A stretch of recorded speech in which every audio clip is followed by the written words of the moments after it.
India की cricket जो है हमसे इतनी बेहतर क्यों? हर लड़के को नजर ये आ रहा है कि पैसा T20 में है। इसी तरह पीएसएल के अंदर आ जाए, पीएसएल में 2-4 परफॉर्मेंस आ गई, दुनिया की लीग आपको लेना शुरू कर देगी, तो सारी जिंदगी की रोटियां। पाकिस्तान के जितने भी आप खिलाड़ी आप बालों के साथ देखते हैं उसके पीछे मेरा भी हाल है।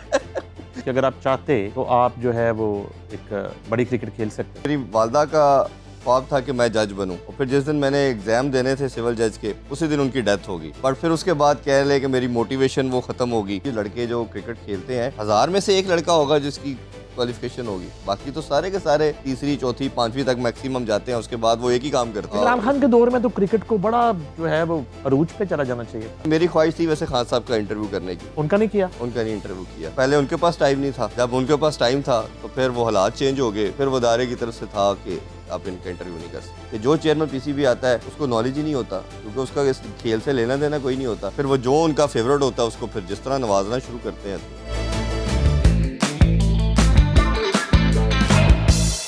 अस्सलाम वालेकुम नाजरीन, मैं हूं नईम हनीफ और आप देख रहे हैं कॉफी विद RNN। हमेशा की तरह एक बहुत ही खूबसूरत मेहमान के साथ हाजिर खिदमत हूँ। इनका ताल्लुक खेल से है और खेल की सहाफ़त से है। ये उस दौर में खेल की सहाफ़त कर रहे हैं जब सहाफ़त खेल बन चुकी और सियासत भी ज़ाहिर है कि खेल बन चुकी है। अब खेल में सियासत और सियासत में खेल और खिलवाड़ हो रहा है। ऐसे दौर में ये अपना काम कर रहे हैं, बड़ा ज़बरदस्त कर रहे हैं।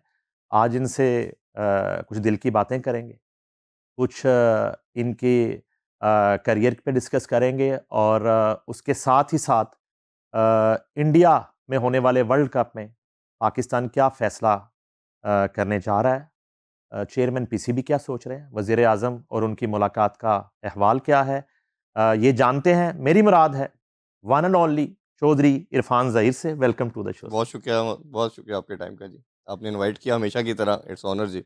अच्छा सर, आपकी पैदाइश किस शहर में हुई? लाहौर की है जी। और क्या घर का माहौल था बचपन में जब होश संभाला? कितने फैमिली मेंबर थे? बेसिकली वैसे तो parents belong to the Jhelum, जी। हम जेलम से करते हैं, बट हमारी पैदाइश लाहौर की रही, क्योंकि वालिद साहब वापडा में थे। तो जॉब के सिलसिले में वो फिर इधर लाहौर थे और हम इधर ही पैदा हुए। स्कूलिंग भी लाहौर में ही, तमाम एकेडमिक इधर ही लाहौर में ही चला, तो हम पक्के लाहौरी हैं। बट पेरेंट्स के लिहाज से कहना चाहिए तो वो हमारी एक बाइंडिंग फोर्स तो जेलम है। और अभी रिसेंटली फादर की डेथ भी हुई है, तो उनकी तदफीन भी उधर ही की, वालदा की भी उधर थी। तो वो कनेक्शन जो है ना जी होम टाउन से, वो हमारा है। बट वैसे कहा जाए तो हम लाहौरी हैं। अच्छा, वाल साहब आपदा में थे तो आपको तो बिल नहीं आता होगा। ये बड़ी बड़ी सही बात है। जब तक और उनकी आपकी लाइट भी नहीं जाती लाइट भी नहीं होगी। जाती थी। और मज़े की बात थी कि वो विंडो एसी का दौर था, अच्छा। और वो था, और सारे कोशिश होती थी कि हमारे घर में आ जाए। और बिल हार्डली, मुझे याद है बचपन में कभी 50 रुपए 60 रुपए आना, और इससे ऊपर गया ही नहीं नहीं, कुछ हमें। यूनिट फ्री भी तो होते थे ना? हाँ, वो रिटायरमेंट के बाद फिर हाफ हो जाते हैं जी, वो हम्म। हाफ हो जाते थे, और इस तरह एक अच्छा मामलात चले। स्टडी? स्टडी मैं ऑब्वियसली बाबड़ा स्कूल से ही मेरी मैट्रिक, फिर मैंने इंटर किया सिविल लाइन से, ग्रेजुएशन गवर्नमेंट कॉलेज से की, फिर मैं लॉ की साइड पे चला गया। वो यही था माइंड सेट के, ज़िंदगी में कुछ ऐसा करना है।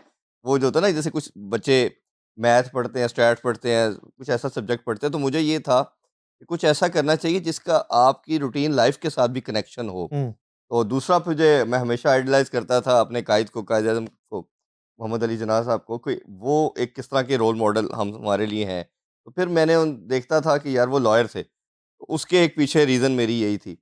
फिर मेरी वालदा का ख्वाब था कि मैं जज बनूँ, और फिर जिस दिन मैंने एग्ज़ाम देने थे सिविल जज के, उसी दिन उनकी डेथ हो गई। ओह।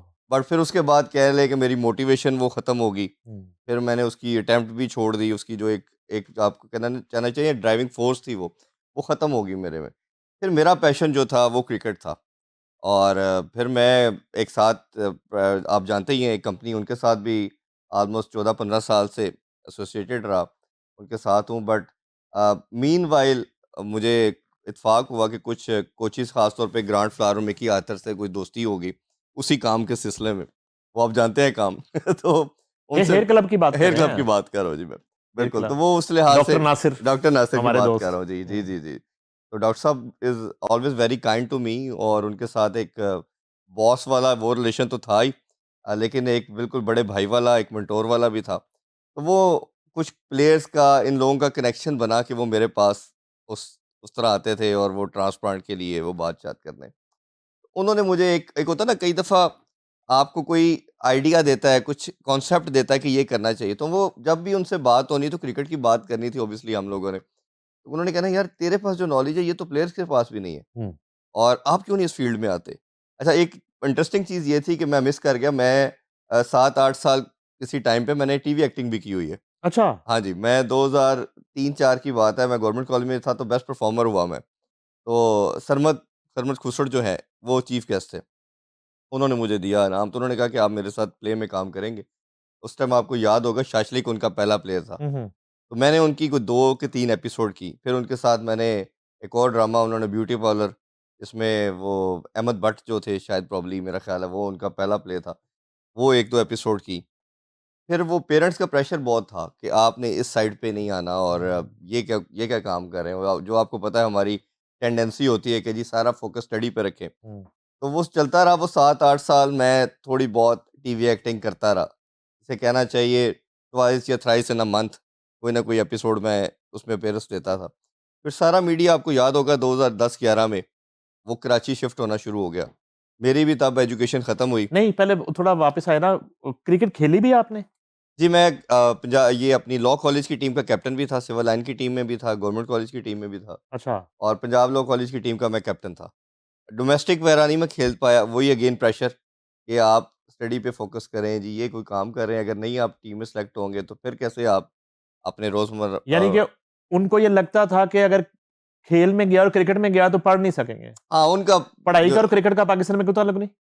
नहीं या हो है कहीं सकता न है, कहीं? हो सकता है, हो सकता है। मेरा मेरा मानना ये है कि किया भी जा सकता, हो भी सकता है। बट उस टाइम शायद पेरेंट्स की जो सोच थी ना, हुँ, वो एक्स्ट्राऑर्डिनरी किस्म का प्रेशर था कि आप एक ही काम करें और वो स्टडी है। ये हमारा देखें ना, अभी भी आप सब देखें कि आप जब भी किसी बच्चे को किसी स्पोर्ट्स की बात करते हैं तो आप कहते हैं एक्स्ट्रा करिकुलम है। हुँ, आप उसको उसको एक एज़ ए प्रोफ़ेशन तो लेते ही नहीं है। हुँ। ना आप आर्ट को लेते हैं, ना आप ये स्पोर्ट्स को लेते हैं। तो इधर हमारे जितने भी अनफॉर्च्यूनेटली मैं तो कहता हूँ ये लड़के जो क्रिकेट खेलते हैं, 1000 में से 1 लड़का होगा जिसकी क्वालिफ़िकेशन होगी। बाकी तो सारे के सारे हुँ। जो तीसरी, चौथी, 5वीं तक मैक्सिमम जाते हैं, उसके बाद वो एक ही काम करते हैं। तो ये अनफॉर्च्यूनेट है, बड़ा रेयर आपको मिलता है। मिसबाह मिलेंगे आपको, जो पढ़े-लिखे हैं, सलमान भट्ट साहब हैं, जो आपको पढ़े-लिखे मिलेंगे, या रमीज़ राजा या इमरान खान। बाकी तो आपको 99% जो लॉट नज़र आएगी, चाहे पुरानों की बात करें या रिसेंट की करें, वो सब यही मिलेंगे आपको। कोई 5 पास है या 10 वैसे पास। अपॉर्च्युनिटी थी आपके पास कि अगर आप चाहते तो आप जो है वो एक बड़ी क्रिकेट खेल सकते थे? To be very honest, attempt ही नहीं की। अच्छा, की नहीं? कॉलेज की हद तक किया और की नहीं, इसी तरफ ही लगे रहे। और जैसे ही वो ख़त्म हुई, जिसे कहना चाहिए एजुकेशन का टाइम ख़त्म हुआ और राइट आफ्टर फिर वो जॉब में लग गए, प्रैक्टिस शुरू की, प्रैक्टिस चली नहीं, चलने से मुराद केस ही नहीं आता था। अच्छा, तो केस नहीं आना तो फिर था कि अपना गुज़र-बसर कैसे करना है। लाइसेंस मिल गया था वकालत का लाइसेंस तो आपको? मेरे पास अभी भी है, हाई कोर्ट का लाइसेंस। मैंने 3-4 साल, बल्कि 7-8 साल रेगुलर प्रैक्टिस की। अच्छा। और पहले मैंने पैसे कमाने के चक्कर में मैंने वायरल टेलीकॉम का, उस टाइम कॉल सेंटर का बड़ा एक कॉन्सेप्ट था, उसको जॉइन कर लिया। सुबह के टाइम 3-4 बजे तक कोर्स में रहना, 5 से 1 रात की शिफ्ट करना उधर। फिर वो डॉक्टर साहब के साथ एक दफ़ा मुलाकात हुई तो डॉक्टर साहब ने कहा कि जी मैं लाहौर के अंदर 2 ब्रांचेज़ कर रहा हूँ, तो मुझे एक मैनेजर की ज़रूरत है, आप आएँगे? मैंने कहा डॉक्टर साहब मैं तो सुबह के टाइम प्रैक्टिस करता हूँ। तो डॉक्टर साहब ने कहा कि आप हमारे लीगल एडवाइज़र भी बन जाएँ। मैंने कहा ठीक है, दोनों का आप पे करते हैं तो डॉक्टर साहब मैं आपके पास आ जाता हूँ। वो डॉक्टर साहब से भी जुड़ने का एक बिल्कुल एक इनफॉर्मल किस्म की मीटिंग हुई हुँ। और उस मीटिंग के अंदर ही वो डॉक्टर नासिर साहब के साथ वो होना, फिर उनका अपना कार्ड देना, अपने नंबर एक्सचेंज किए। तो डॉक्टर साहब इज़ काइंड इनफ कि उन्होंने फिर दोबारा कॉन्टैक्ट किया मुझे कि आपने क्या सोचा है, आप आए नहीं, तो फिर मिला। तो फिर अल्लाह का नाम लेके, क्योंकि वो लाइफ़ क कितना मैं चलाता हुँ। कि सुबह आप प्रैक्टिस कर रहे हैं, शाम को आप किसी और जॉब पे जा रहे हैं, तो रात को आप 2 ढाई बजे वापस आ रहे हैं। ऑल्दो कि उस एज में आपको पता है एनर्जी बहुत होती है, आपको फ़ील नहीं होता, फटीगनेस नहीं आती, बट कहीं न कहीं आपने एक डायरेक्शन लेनी होती है। तो फिर मैं डॉक्टर साहब के साथ कनेक्ट हो गया, फिर इस फ़ील्ड में इस वजह से आया। फिर आप शायद जानते हो जियो में भी थे और अभी पब्लिक न्यूज़ के हेड थे फवाद खुर्शीद साहब, अल्लाह उन्हें ग़रीक़ रहमत करे, 2-3 साल पहले कोविड में उनकी डेथ हो गई थी। वो भी मेरे पास किसी म्यूचुअल फ्रेंड के साथ मिलने आए, और बिल्कुल जब जाने लगे तो उनको बताया गया जी कि ये स्पोर्ट्स का बड़ा शौकीन है, और ये उस टाइम मैं एज ए गेस्ट एक दो शोज में आ चुका था। उन्होंने मुझे कहा कि उन्होंने उन वो he was looking for any anchor के मैंने स्पोर्ट्स का शो लॉन्च करना है। हुँ, उन्होंने मेरे से जब बातें की तो मैंने उनको 10 गुना ज़्यादा डिटेल में आंसर किया, क्योंकि हुँ, मेरा तो सारा दिन गुज़रता ही कोचेज़ के साथ था, हुँ, और मिकी आर्थर के साथ और ग्रांट फ्लावर और बाकी पाकिस्तानी प्लेयर्स के साथ। उन्होंने कहा, "यार, ये तेरे पास तो बहुत ज़्यादा नॉलेज है, तो तू क्यों नहीं आता?" मैंने कहा, "जी, मैं तो जॉब पे इधर हूँ, कैसे मैं आ सकता हूँ? मेरे पास तो टाइम नहीं है।" वो कुछ दिनों के बाद वो आए और मुझे हाथ से पकड़ के ले गए।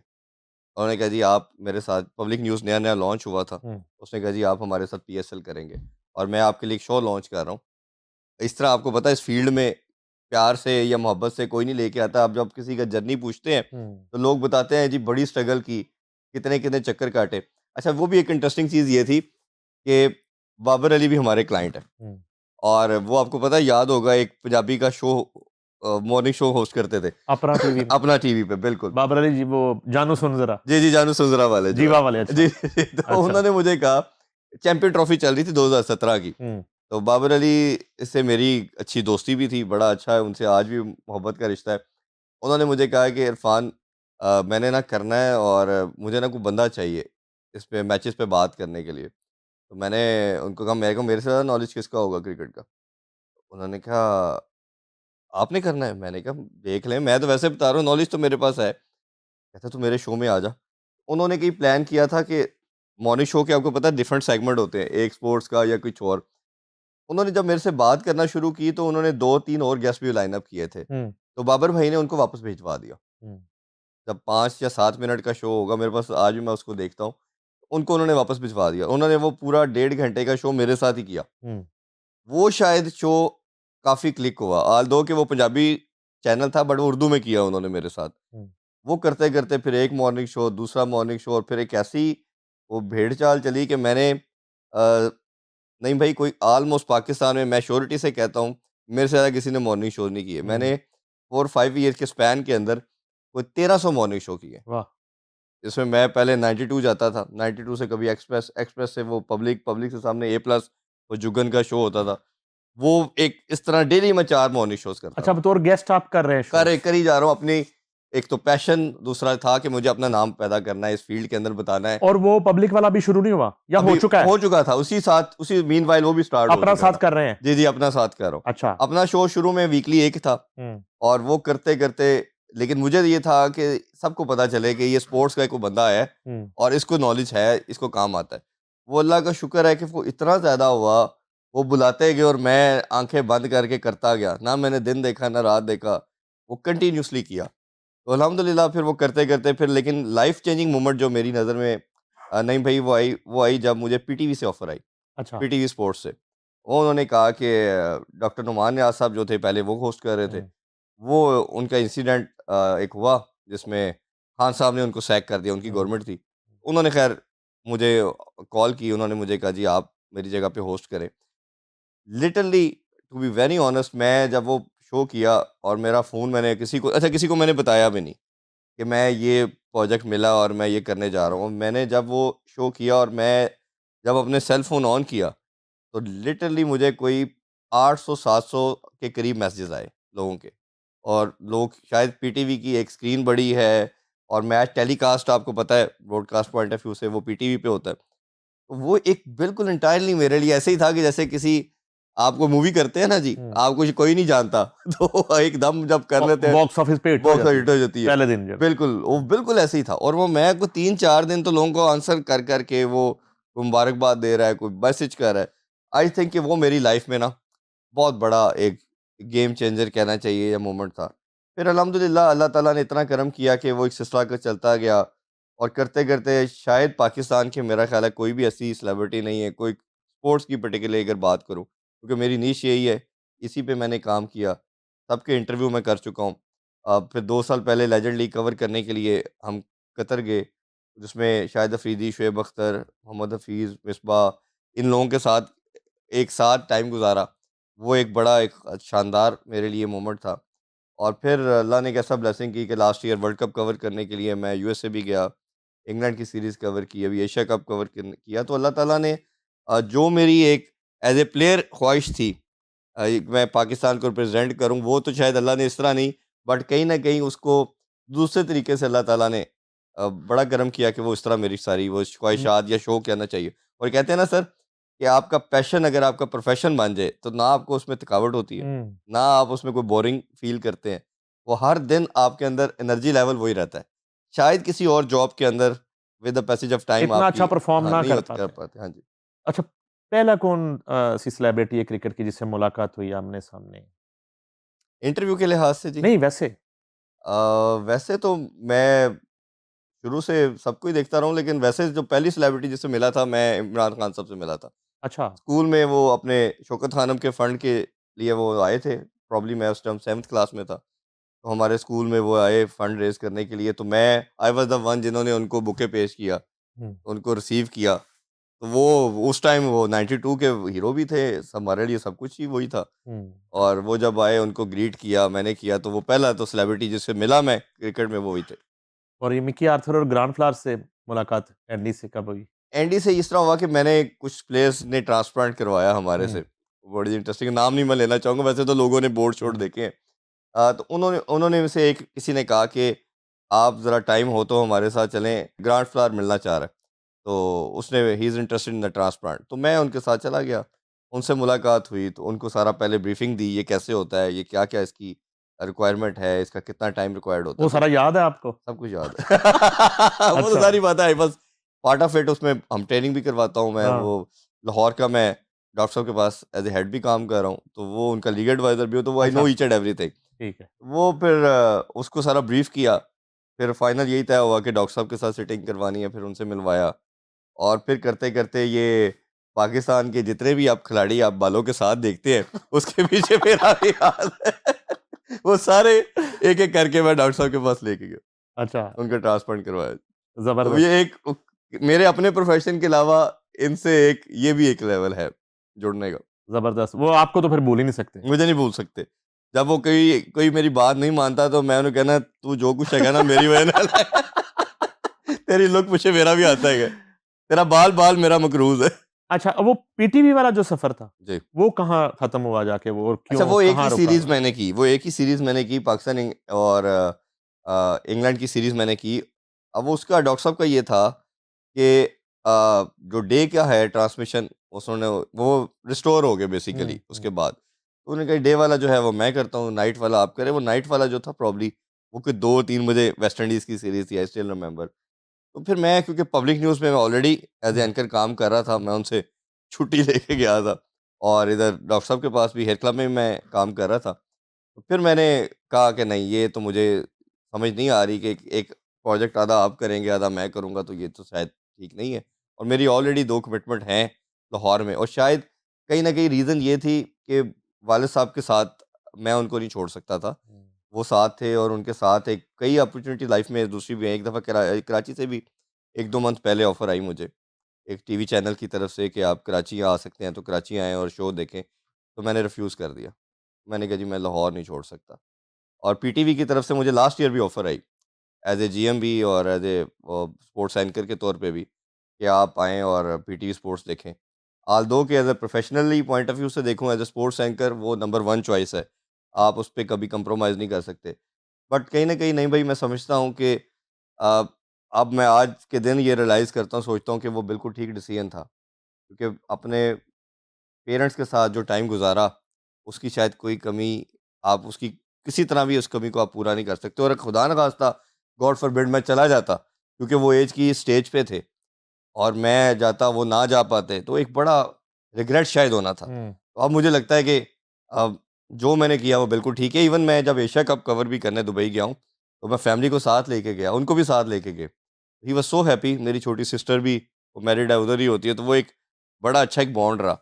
तो इस लिहाज से लाइफ़ में नो रिग्रेट्स जी। अच्छा वो वकालत आपने फिर वो हाँ, फिर छोड़ी सब या रोक दी कह दें आप कैसे रोक दी? एंकरिंग शुरू कर दी। जब एंकरिंग में आया ना मैं, एंकरिंग से सैटिस्फाई थे? अल्हम्दुलिल्लाह, एंकरिंग तक मैं वालिद साहब की करता। बात कर रहा हूँ। जी? फैमिली एंकरिंग से सैटिस्फाई हो उससे गई? सैटिस्फाइड थे, एक्टिंग से नहीं थी? एक्टिंग से नहीं थे। उन्होंने कहा यार ठीक है। ये ठीक है, उसमें था उनको, उसपे वो शायद वो इधर थोड़ा, मुझे नहीं पता क्या रीज़न थी, बट जब मैंने उनको कहा कि मुझे इस तरह ऑफ़र आई है और मैंने एंकरिंग की तरफ जाना है, तो मैंने बताया I was so very much excited. उससे पहले मैं एज ए गेस्ट तो कई दफ़ा जा चुका था, तो उस पे भी बहुत खुश थे। मैं अक्सर कहता था, मैं कि अब्बू मुझे, मेरे बहन भाई भी मज़ाक करते थे अब्बू से कि आप इसका ना एक ही फ़ैन है जो इसका कोई शो मिस नहीं करता, वो आप है। क्योंकि मेरी आदत थी कि डेली बताना इतने बजे मेरा हाँ, रेगुलर शो आ रहा है जो मैं टीवी पे करता हूँ, या उसके अलावा गेस्ट भी, तो उन्होंने एक-एक शो मेरा देखना, और कभी किसी वजह से मिस हो गया तो फिर मैंने उनको बाद में यूट्यूब पे लगा के देखना। तो जब इस फील्ड पे आया तो he was so much happy. हुँ, तो शुरू में एक बड़ी इंटरेस्टिंग चीज़ थी कि जब मैंने नया-नया ये शुरू किया, तो मुझे ना कुछ बताते थे। तो मैंने 1-2 दफ़ा गलती की। मैंने उनको, उन्होंने कहा जी ऐसे हुआ, ऐसे होना चाहिए था। तो मैंने कहा नहीं अब्बू ऐसे नहीं, ऐसे है। मुझे सडनली रियलाइज़ हुआ कि मैं ये गलत कर रहा हूँ। इनको जो ये कह रहे हैं, ये तो अपने पॉइंट पे ठीक कह रहे एज़ हैं। ए व्यूअर देख रहे हैं ना व्यूअर वो तो। देख रहे हैं, और नहीं वैसे भी बाप है। हुँ, तो ये किसी चीज़ से मेरी किसी भी तरह से ऑफेंड ना हो जाए ना, वो बता रहे हैं, उनकी तो एक्साइटमेंट का लेवल और तरह का है। वो हुँ, कहते हैं ना, आपकी खुशी में आपसे ज़्यादा सिर्फ़ अगर कोई दुनिया में खुश हो सकता है तो वो आपका बाप है, हुँ, और कोई नहीं हो सकता। तो वो मैंने उसी टाइम रियलाइज़ किया, तो फिर उसके बाद उन्होंने जब कभी फीडबैक देना, चीज़ें बताना, ये बड़ा अच्छा है। मुझे याद है जब मैंने पहला सबसे इंटरव्यू किया, वो आकिब जावेद का किया। अच्छा पहला इंटरव्यू? पहला आकिब जावेद का किया, और उसी मीनवाइल मैंने एंडी फ्लावर का कर चुका था।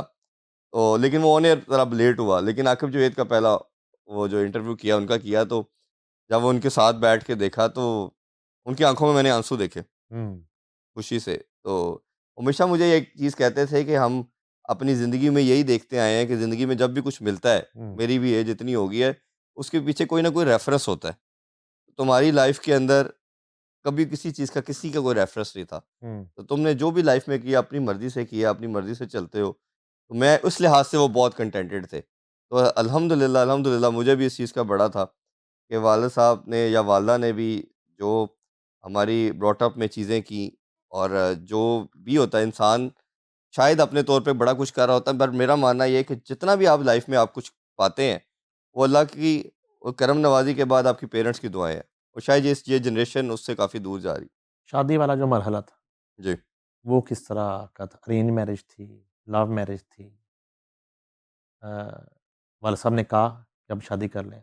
आप मिक्स कह सकते हैं जी। अच्छा, वो पसंद तो समहाउ थी, बिल्कुल थी, और फिर वो फैमिली को भी पता था समहाउ, उनसे बात की, उन्होंने बताया, उन्होंने कहा जी बिल्कुल ठीक है। उनको शायद मेरा पता था, "ए पुट्ठा जो हैगा जो कह रहा है वो कर दो।" तो ख़ैर अल्हम्दुलिल्लाह, अल्हम्दुलिल्लाह उनको कभी किसी तरह नहीं है, और ख़ास तौर पे आफ्टर दैट जिस तरह पेरेंट्स का उसने ख़्याल भी रखा, तो मेरा ख़्याल है they were more than happy for anything. अल्हम्दुलिल्लाह वो बड़ा अच्छा रहा। एंकर सिर्फ़ कैमरों के सामने बने रहते हैं या घर जाके भी कार स्पाइन सारे एक जैसे ने, वो मैं भी ऐसे ही हूँ, आप भी ऐसे होंगे। कोई फ़र्क नहीं, कोई फ़र्क नहीं जी। गल्लां ही बनियाँ? डेली लिस्ट आनी है, वो जो है वो आपकी भी आती होगी, मुझे तो ख़ैर आती है। नहीं, नहीं वो तो ज़ाहिर हाँ, बात वो है, तो वो उसी तरह ही है जी। वो वो तो घर आती वालों है। के लिए तो कोई चक्कर ही नहीं है, वो तो हाँ, ग्रांटेड, वो उस कहते वक़्त कार तो लो। फिर क्लॉक शुरू हो जाता है ना कि लिस्ट में कुछ स्टोर मिस ना हो जाए। ऐसे ही है जी, ऐसे ही है। और मैं अक्सर कहता हूँ, मैं कहता हूँ ये जो काम है ना, ये सबसे औखा है। कभी ऐसा हो कि ये काम किसी तरह ना जान छूट जाए कि यार ऐसे ये चीज़ां भी लेके जानियां ने। ये बड़ा मुश्किल मुश्किल ड्यूटी है। ये जो दौर है, जब आपने आकिब जावेद और ग्रांड फ्लोर का इंटरव्यू कर लिया, जी, तो क्या ख्वाहिश थी कि अब किस-किस का इंटरव्यू करना है? कोई उस वक़्त आप वैसे तो आपने सैकड़ों कर लिए होंगे, जी, अल्हम्दुलिल्लाह। लेकिन उस वक़्त जो है ना ख्वाहिश क्या फिर जब फीडबैक आना शुरू हुआ तो सामने फलाँ बंदा बैठा होना चाहिए? अच्छा, बड़ी इंटरेस्टिंग, ये बड़ा अच्छा क्वेश्चन है। मैंने जब करने शुरू किए थे, एक के बाद दूसरा अल्लाह की तरफ से बनते गए, जिससे रिक्वेस्ट करता गया। हुँ, अच्छा, इंटरेस्टिंग चीज़ ये आप तो बहुत बेहतर जानते हैं, चैनल पैसे नहीं देते इंटरव्यू के लिए, हुँ, और खिलाड़ी जो हैं, ये सबसे मुश्किल कमोडिटी है इस फील्ड के अंदर जो पैसों के बगैर आ जाए। आते नहीं हैं। शोबिज़ वाले फिर आ जाते हैं, हुँ, खिलाड़ी नहीं आते। तो कुछ के तो मेरा लिंक दूसरा था वो तो हाँ, हाँ। आगे दूसरे जो थे उसमें मेरी सबसे बड़ी ख्वाहिश थी, वो थी शुएब अख्तर की। अच्छा, शुएब अख्तर की मेरी ख्वाहिश थी। तो मैंने शुएब शुएब भाई को फ़ोन किया, मुश्किल ख्वाहिश। मुश्किल ख्वाहिश पूरी करने के मैंने इनको फ़ोन किया। नंबर लिया, मैंने इनको फ़ोन किया, मैंने कहा जी आपका इंटरव्यू करना है मैंने।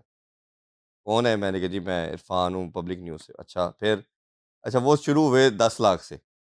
उन्होंने माँगा जी मैं एक इंटरव्यू का ना 10 लाख चार्ज करता हूँ। शुएब भाई हमारे पास तो नहीं है। मैंने अच्छा मैं आस्ता-आस्ता बात करते हुए मैं कहा जी आप स्काइप पे आ जाएँ। अच्छा, अब बीपर पे आ जाएँ। मैं अपने तरले डाल रहा हूँ, वो अपना रेट नीचे ला रहे हैं, 8.5 5 लाख करते, करते, करते यार तू मुझे बड़ा पैशनेट लग रहा है, 2.5 लाख दे दी। अब मुझे चैनल दे तो मैं दूँ ना। मैंने कहा जी भाई पैसा कोई नहीं है। तो मैंने उनको उनके दोस्तों के नाम लेने शुरू कर दिए, सकलैन का कर लिया जी, फलाने का कर दिया, याकूब भाई का कर दिया, फलाने का XYZ बासत अली का कर दिया और है। ट्रेनिंग ਤੁਹਾਡੀ हेयर क्लब ਦੀ ਸੀ हाँ ਤੁਸੀਂ जी, रुके नहीं रुके नहीं मैं। अच्छा मैं लगा रहा हूँ, वो भी आगे से ना रिफ्यूज़ करते गए मुझे। बात वो भी करते रहे, हालाँकि नॉर्मली वो बात नहीं करते फ़ोन पे, लेकिन उन्होंने मेरे साथ ना को 5 मिनट लगाए। स्टूडियो में आ जाएं, DSNG पे आ आ जाएं, जाए, जूम पे आ ज़ूम पे जाएं, आ जाए, अब नीचे आ रहे मैं हैं, बीपर पे आ गया, बीपर पे आ जाएं, आखिरी बीपर पे आ गया मैं। और बाद 2.5 लाख तक पहुंचे हैं, हाँ, और अगर कहते ख्याल में ही आ जाए वो ख्याल नहीं है। अच्छा अल्लाह की करनी, वो पता नहीं किस अल्लाह ताला ने देखा किस दिल से ये बात कर रहा है। हाँ, एग्जैक्टली मुझे 1 वीक के बाद डॉक्टर साहब की कॉल आ गई, डॉक्टर नुमान नियाज़ की। उनका भी मैंने इंटरव्यू किया, तो उन्होंने उन्होंने कहा जी कि आप PTV आ जाए और शो करें। और एग्जैक्ट वीक के बाद मैं और शोएब भाई इकट्ठे ट्रांसमिशन कर रहे थे। एक वाकया सुना दूं मैं जी, जी। आगे बढ़ने से जी, पहले। जी, जी। मुझे जो है ना वो कहा गया, अलीम खान साहब ने कहा कि समा टीवी के लिए ना शो हम बना रहे सुपर ओवर, जो अहमद बट ने बाद में किया। अच्छा, अच्छा, अच्छा जी। कहते यार किसी स्पोर्ट्स सेलिब्रिटी के साथ ना, वसीम अकरम तो उधर जियो पे कर रहे हुँ। थे, तो मैंने कहते शोएब अख्तर के साथ कर। अब सेठ एक ख्वाहिश का इज़हार कर जी, रहा है, तो हमारा तो सबसे पहले ब्यूरो हेड का यही होता है ना कि उसकी एक्सेस है जी। लोगों तक ना। अब मैं नंबर लेके ना वो अपने मैसेज डाल रहा हूँ, कोई चक्कर। ऑस्ट्रेलिया थे ये, हाँ, उनका वो नी का वो इसके चल ऑपरेशन जी। सर्जरी चल रही थी। अच्छा ख़ैर मैं वो लिफ्ट ही नहीं करा रहे शोएब अख्तर साहब उनका। उसके बाद मैंने ना मुझे ज़हन में आया कि मेरी एक शादी में मिले थे ये, अच्छा, इस्लामाबाद मोहसिन बेग साहब की बेटी की। हाँ, तो मैंने कहा शादी पे तो कोई एवे नहीं आ जाता, ताल्लुक होगा। मैंने जी। बेग साहब को फ़ोन किया, मैं कहा शोएब अख्तर, उन्होंने कहा फ़ोन बंद करें। 15 मिनट के बाद शोएब अख्तर की कॉल आ गई। अच्छा यहाँ से कहानी शुरू हुई। मुख्तसर ये है वो लाहौर आ गए। हुँ। अब उनसे ये अ, अफ़गानियों वाला रेड शुरू हुआ। मैंने कहा 12 शोज़ जी। होस्ट आपने करना है, हुँ, सेट कपिल शर्मा स्टाइल हुँ, ये करना है। कहते यार ये तो बड़ा अच्छा मैं ये करना चाह रहा था। सही, तो मैं करें 6 मिलियन में जो है ना सैलरी तय हो गई हमारी। ठीक। फिश खाई हमने। वो फिशें मैंने सुनी भी नहीं जो उन्होंने ऑर्डर नहीं, की नहीं हुई थी। माशाल्लाह ऐसा-ऐसा ऑर्डर करते हैं आपने ऐसा सोचा भी ऐसा नहीं होगा। हाँ। ऐसे-ऐसे वो सी फूड आया है, हुँ, लाहौर में ही, जी। उस एंचो की बात कर रहा हूँ। हुँ, मुख्तसर ये है कि वो करके डील तो मैंने कहा बस ठीक है अब अगले मरहले में हम आपसे साइन वाइन करेंगे। हुँ। कहते बस मैं 2-3 दिन बाद आ रहा हूँ, ताहा आ रहा है हाँ अमेरिका जी, से। हाँ जी, हाँ जी, ताहा उनके साहब आ मैनेजर। गए जी। अब 3 दिन पहले 6 मिलियन डन हो चुका है। तो हम अब हेरिटेज में मिले हैं अगली दफ़ा ताहा बैठ गया। कहते बस बाकी ताहा से फाइनल कर लें। ताहा कहता है 12 मिलियन। अच्छा 3 जी। दिन में वो डबल हो गया। उसके बाद रही सही कसर शोएब साहब ने ये निकाली, मुझे कहते हैं कि यार चलो ये तो तुम पैसों की तो बात कर लेना, 3000 लीटर पेट्रोल जो है ना 3000 लीटर पेट्रोल। मैंने खान साहब से कहा, मैं कहा जी पैसों की तो साइड पे कर दे, 3000 लीटर पेट्रोल। हुँ, कहते वो लिबर्टी वाला शेल का पंप है ना, तब शेल का होता था। हाँ जी। कहते वो हम उसके नाम कर देते और डील खत्म। उसके बाद अहमद बट जो है ना, जी, अच्छा ये हम जहाँ बैठे हैं HUFC के लॉन्च पे जरूर वो आए थे। अच्छा। अब वो आ गए थे। अब अदरवाइज़ जो है ना वो कंटेंट तो फिर शोएब अख्तर नहीं, के नहीं अंदर जो उसमें है और वसीम अकरम के अंदर जी, जो जी, जी, जी। कंटेंट है, तो फिर आपने कर लिया, बाज़ आप नहीं आए, नहीं मैंने चले नहीं। उनके साथ किया और अल्लाह ने फिर ऐसा शौक पूरा किया, मैं सुनो चला गया। हाँ, सुनो ने मुझे फिर ऑफ़र की 2 साल बाद as a head of department भी, हेड ऑफ़ स्पोर्ट्स भी हुँ। और एज़ ए एंकर भी। तो अल्हम्दुलिल्लाह वो पूरा मैंने स्पोर्ट्स का डिपार्टमेंट उनके साथ किया। तो शुएब अख्तर उधर ब्रांड एम्बेसडर भी आ गए ब्लू वर्ल्ड सिटी के। ये मेरे वाली डील के फ़ौरन बाद है। हाँ जी, हाँ जी। जब इधर से होगी ना हाँ। खत्म, तो फिर उधर हुई सुनो के साथ। बिल्कुल, सुनो के पास आ गए और सुनो के पास वो हमारे वाइस प्रेज़िडेंट भी आ गए। हाँ, वाइस तो प्रेज़िडेंट। वो फिर वो जो था उनके साथ काम करने वाला चक्कर वो फिर 1 साल चला। हाँ। वो अल्हम्दुलिल्लाह फिर उनके साथ मैंने जो कतर की बात कर रहा हूँ वो शुएब भाई लेके गए। मतलब उन्होंने जाना था, उनके साथ फिर गए, फिर उनके साथ तमाम एक्टिविटियाँ भी की। वो चाहे वो ड्यून बैशिंग की बात कर लें, वो तो ऐसे कमाल आदमी है, swimmer number 1, driver number 1, gym करना है, एक्सरसाइज़ करना है, हर चीज़ में नंबर 1 कमाल। कॉमेडी जुगता। हाँ, हाँ, हाँ। और वो रात को महफ़िलें मैं इधर बता नहीं हाँ। सकता ऑन एयर कि एक इनकी तरफ से आती थी, एक शायद अफ़रीदी की तरफ से आती थी और वो पूरी-पूरी रात वाला मामला था। अच्छा ये तो हुआ शोएब अख्तर जी। साहब के साथ। अब ज़रा आगे चलें कि वसीम अकरम को की इंटरव्यू के लिए कॉल जी, करी, मैंने वो ज़रा पहली कॉल का हवाल बताएँ, क्या हुआ? नहीं उनको भी 2-3 दफ़ा मैंने किया तो उनकी तरफ से नहीं आया रिस्पॉन्स। उन्होंने कहा अच्छा, जी पैसों के बगैर नहीं। फिर? वो फिर लकीली जब कतर गए लेजेंड लीग के लिए तो उधर वो भी थे और वसीम भाई के भी आपने देखे अच्छी हरियाली आ चुकी है।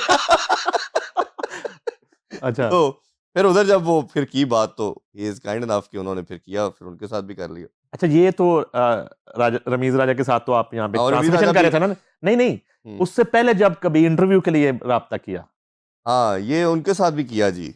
मैंने ट्राई कोई नहीं छड़िया छड़िया कोई नहीं। यार वो हाँ, जरा बताएं ना। उनको भी किया तो उनका भी यार वो हर एक का एक सर्टन रेट हर एक ने रखा है, हम्म, और वो उसी के लिहाज से जी इतना है तो उन्होंने भी समहाउ रिफ्यूज किया जी पहले।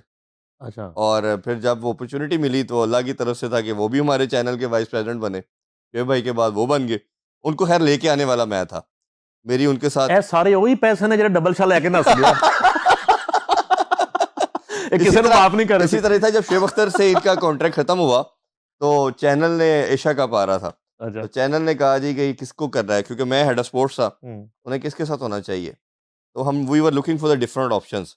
मुझे बोलने के लिहाज से हमेशा सबसे नंबर वन रमीज राजा लगे कि जिस तरह आपको पता है कि जिस तरह उन्होंने पाकिस्तान का खासतौर पे नाम रोशन किया, क्रिकेट के लिहाज से आप उनसे जितनी मर्जी इस डिसएग्री ट्रांसमिशन करें, में वो जचे बहुत हैं बहुत आपके अच्छे। साथ ना। जी जी जी जी। तो मैंने रमीज भाई कोलंबो में थे, हम्म, श्रीलंका वो में थे, और उनका श्रीलंका प्रीमियम लीग चल रही थी। तो मैंने उनको फ़ोन किया, हम्म, मैंने कहा आपसे बात करनी अवेलेबल है? उन्होंने कहा जी बताएं। मुझे पता चला था कि इंडियन ब्रॉडकास्टर ने एशिया कप में से और इसमें से वर्ल्ड कप में से रमीज़ भाई को आउट करने की बात की जा रही है। हम्म, एशिया कप से इनको बाहर कर दिया था। क्योंकि मैं स्पोर्ट्स पर्सन था तो मेरे पास अपडेट सारी आती थी। हम्म, तो मैंने कहीं पढ़ा कि रमीज़ राजा को इंडियन ब्रॉडकास्टर ने बाहर कर दिया है हम्म, एशिया कप से। बाहर कर दिया है, अच्छा। मैंने इनको कॉन्टैक्ट किया, मैंने कहा जी आप क्या कर रहे हैं? उसने कहा मैं तो कमेंट्री कर रहा हूँ। मैं कहा एशिया कप आ रहा है उसमें तो मैंने पढ़ा है आप कमेंट्री नहीं कर रहे। उसने कहा हाँ इन्होंने मुझे बाहर कर दिया है, मेरा नाम। तो मैंने कहा इसके बाद आपका क्या प्लान है? इन्होंने कहा मैं तो यूके जा रहा हूँ छुट्टियाँ गुज़ारने। मैं कहा आप यूके ना जाएँ, आप पाकिस्तान आ जाएँ। और इनसे तब रिसेंटली इन्हें ना वो चेयरमैनशिप भी ले ली गई थी। वो चेयरमैन पीसीबी भी थे, और उस टाइम भी मैंने इनसे रिक्वेस्ट की, इन्होंने इंटरव्यू नहीं दिया। इन्होंने कहा जी मेरे पास टाइम नहीं होता। हम्म। तो फिर भी मैंने इनको गिला भी किया, मैं कहा उस टाइम आप फ़ोन भी नहीं उठाते थे, अब आपने पहले ही पहले फ़ोन उठाया। खैर वो रमीज़ भाई से मैंने फिर कहा, मैंने कहा जी ये प्लान है, इस डिपार्टमेंट को मैं ही देख रहा हूँ, मेरे साथ आपने काम करना है, और चैनल ये है। और उन्होंने कहा उधर तो शुएब अख्तर है, मैंने उसके साथ नहीं बैठना। तो वो जो भी पर्सनैलिटी क्लैश कह लें या जो भी, मैं कहा नहीं वो अब पार्ट नहीं है। तो अब हम आपके साथ चलना चाह रहे हैं, तो आप बताइए अगर आप इंटरेस्टेड हैं तो मैं आगे फर्दर बात करता हूँ। वो ख़ैर उनसे बात की, इदारे से बात की। अ, जो पैसे उन्होंने के जो मैंने के वो माने, ये भी उनकी मेहरबानी है। फिर वो रमीज़ भाई से बहुत अच्छा रहा ये वो इतना मामला। अच्छा शो था। हाँ, वो एशिया वो कप, फिर वर्ल्ड कप, और फिर वो बहुत हर लिहाज आउटस्टैंडिंग। से जी। रेटिंग के पॉइंट ऑफ व्यू से सैटेलाइट पे जी, जी। और डिजिटल पे जी, जी, जी, जी, जी। इतनी ज्यादा उसकी रेटिंग थी, तो वो क्यों बंद हो गया नहीं शो? उसमें पहले जब पहले तो क्रिकेट के तो वो कर ही रहे थे। हाँ। फिर इतना वो अच्छा कॉन्सेप्ट चला रमीज़ राजा का कि रमीज़ राजा को सोलो शो मिल गया, हाँ जी। जो कॉमेडी वाला। हम्म, वो अल्हम्दुलिल्लाह बड़ा एक पहले शुरू में इतना अच्छा नहीं था, लेकिन बाद में उसकी बहुत हाइप आई।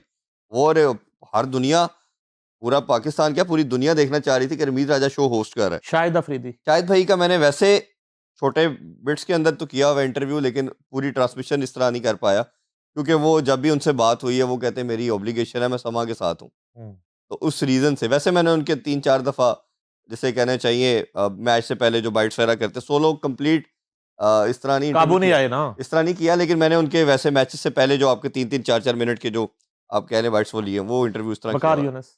वक़ार यूनुस का भी कर चुका हूँ जी। पैसे मांगे वकार साहब। वो उसकी रीज़न मैंने बता तो दी है, जिनको इधर नहीं मानना होता उसकी दूसरी रीज़न है। अच्छा। अच्छा। हाँ, अच्छा।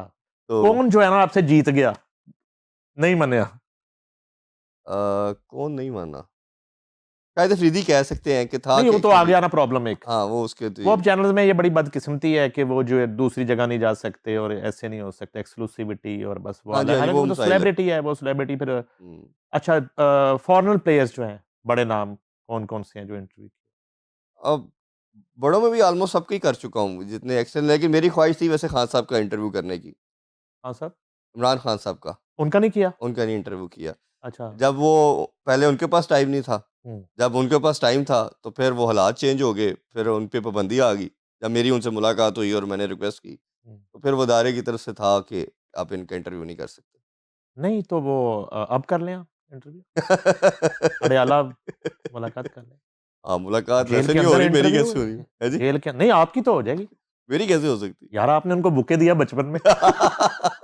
बिल्कुल। आपको कैसे भूल सकते हैं? नहीं, मुझे जानते हैं वो, मतलब स्पोर्ट्स के लिहाज से भी वो मुझे जानते हैं। मेरी मुलाकात जब हुई थी उनसे, हुँ। ही नोज़ मी, वो जानते हैं। और मेरी जो उनसे मिलने के बाद डिस्कशन भी थी, वो स्पोर्ट्स के हवाले से मैंने उनका इंटरव्यू करना था। क्योंकि मेरा I have no concern with the politics.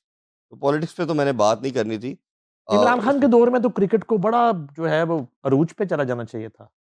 ये एक बड़ा वैलिड पॉइंट है। ये इसका गिला मैंने भी उनसे किया। जब मेरी उनसे मुलाकात हुई, मैंने गिला किया। क्योंकि पाकिस्तान की जो पॉपुलेशन देखें आप, 25-26 करोड़ की आबादी है, और इसको 90% प्लेयर को जो आपके लुक आफ्टर करते हैं वो डिपार्टमेंट्स करते हैं। हुँ। तो खान साहब का जो एक सोच थी, जो एक उनका माइंडसेट था कि जी मैंने इसको ऑस्ट्रेलिया बनाना है, इंग्लैंड बनाना है, न्यूजीलैंड बनाना है। आप ये देखिए कि तमाम ना वेलफेयर स्टेट्स हैं। हुँ। तो वेलफेयर स्टेट के अंदर एक बच्चा जब खेल रहा है, वो अगर नहीं भी जॉब हासिल कर पाता तो वो लुक आफ्टर करती है। इधर तो जो लड़का खेल रहा है पहले ही हम्बल बैकग्राउंड से है, उस बेचारे ने एजुकेशन तो पहले ही छोड़ दी। अगर किसी रीज़न से वो पाकिस्तान नहीं सिलेक्ट होता, उसने कैसे अपने घर वालों का किचन चलाना है? अपनी फैमिली है, माँ-बाप हैं, इधर अकेला तो है ही नहीं है ना। माँ-बाप है, बहन-भाई हैं, बीवी-बच्चे हैं। एक सिंगल इंडिविजुअल जो है, किसी भी लेवल पे देख लें, वो 7-8 लोगों को लेके चल रहा होता है। तो जब डिपार्टमेंट थे, डिपार्टमेंट लुक आफ्टर कर रहे थे, तो आपने जब सडनली डिपार्टमेंट को बंद कर दिया, तो 8-900 लड़का जॉबलेस हुआ। 8-900 लड़का जॉबलेस होने का मतलब ये समझ लें कि पूरे माशरे के अंदर एक क्योस आ गया, हुँ। और आपका जो टैलेंट पूल था, वो ख़त्म हो गया। अब जो आप कहते हैं ना टैलेंट नहीं है, तो पहले अच्छा, अब मैंने फिर जब खान साहब से मिला, तो मैंने पहला क्वेश्चन उनसे यही किया, हुँ। आपने डिपार्टमेंट क्यों बंद किए? मैं कहा इससे तो पाकिस्तान क्रिकेट को बहुत ज़्यादा नुकसान हुआ है। उनके 2 आंसर थे, एक तो उनका ये था कि जो मैंने लोग आगे रखे थे, उन्होंने सही तरह इसको इम्प्लीमेंट नहीं किया। दूसरा उनका कहना ये था, बुज़दार टाइप से लोग सारे? नहीं वो उनका रमीज़ राजा एहसान मानी के ऊपर गिला था। अच्छा, उन पे गिला था। उन पे गिला था कि जो मैंने क्रिकेटिंग अफेयर में लोग अपॉइंट किए थे, हुँ। उनको सही तरीके से इसको इम्प्लीमेंट करना पड़ा। मेरे पास तो टाइम नहीं था इसको इम्प्लीमेंट करता इस हुँ। मॉडल को। दूसरा उनका ये था कि जब किसी बंदे को जॉब मिल जाती है, उसके अंदर अर्ज खत्म हो जाती है आगे बढ़ने की। वो कहते हैं, उनका मानना ये था कि 200-250 लड़कों का पूल हो, और वो सिर्फ पीसीबी के एम्बेड के अंदर आए हैं। पीसीबी उनको लुक आफ्टर करे, पीसीबी उनको पैसे दे, उसके कॉन्ट्रैक्ट में हो। डिपार्टमेंट का, वापडा का सुई गैस से मैच हो रहा है, एचबीएल का यूबीएल से हो रहा है, किसी का कोई इंटरेस्ट नहीं है। लाहौर कराची खेलेगा, ठीक है, इस्लामाबाद पिंडी खेलेगा, तो सारे उस सिटीज़ वाइज़ या सूबे का इंटरेस्ट आएगा। उनकी सोच ये थी। दूसरा उनका पॉइंट ऑफ व्यू था, ये था कि जब आप किसी ना किसी तरह लड़के को जॉब मिल जाती है, तो वो उसकी कंटेनमेंट हो जाती है। वो आगे स्ट्रगल करना छोड़ देता है। वो आगे कहेगा यार मुझे 70-80 हज़ार या लाख रुपए की जॉब मिल गई है, मैं पाकिस्तान ना भी खेलूँ ठीक है। मेरा इस पे इख्तिलाफ था उनसे। मैंने कहा खान साहब, पॉइंट ये है कि आप वसीम अकरम, वक़ार यूनुस, इंज़माम, ये सब डिपार्टमेंट के साथ होते हुए आए हैं। जिसने आगे जाना है उसके लिए कोई बैरियर नहीं है। जिसकी मंज़िल पाकिस्तान है ना, हुँ। उसके लिए डिपार्टमेंट ये सारे मराइल कुछ नहीं है। और इसी सिस्टम में रहते हुए आपने वर्ल्ड कप जीता है। हुँ। अब तो आप कुछ कर ही नहीं पा रहे। दूसरा मेरा पॉइंट ये था कि अगर आपका ये सिस्टम ठीक था कि आप ये रीजनल सिस्टम लेके आ रहे हैं और डिपार्टमेंट को बंद कर रहे हैं, एकदम बंद ना करते। आप पहले ऊपर वो बना छोड़ते, डिपार्टमेंट को आप सेकंड ईयर बना देते कि जो डिपार्टमेंट में टॉप करेंगे लड़के, 100-150 लड़के, वो जाएँगे जी उसमें। जो पीसीबी का रीजनल स्ट्रक्चर है, उसका कॉन्ट्रैक्ट मिलेगा। ऑटोमैटिकली एक आपको स्टेप मिल जाने थे। पहले आपका क्लब सिस्टम आ गया, फिर रीजनल आ गया, फिर आपका डिपार्टमेंट आ गया, और फिर आपका पीसीबी का एम्बिट आ गया। तो ये आप अगर स्टेप बनाते तो बहुत बेहतर था। फिर उनका अगेन वही आंसर था कि ऐसे नहीं होता, ये ऐसे ही होना था, कई दफ़ा चीज़ें इम्प्लीमेंट करनी पड़ती हैं। बट ये जो लोग मैंने अपॉइंट किए थे, ये इनकी नाअहली है कि ये इसको प्रॉपर तरीके से इम्प्लीमेंट नहीं कर पाए। बट अगेन ये तो अब दोनों साइड, कभी वो बैठे या वो बैठे, बट उसका नुकसान बहुत हुआ, जो आपका क्वेश्चन था।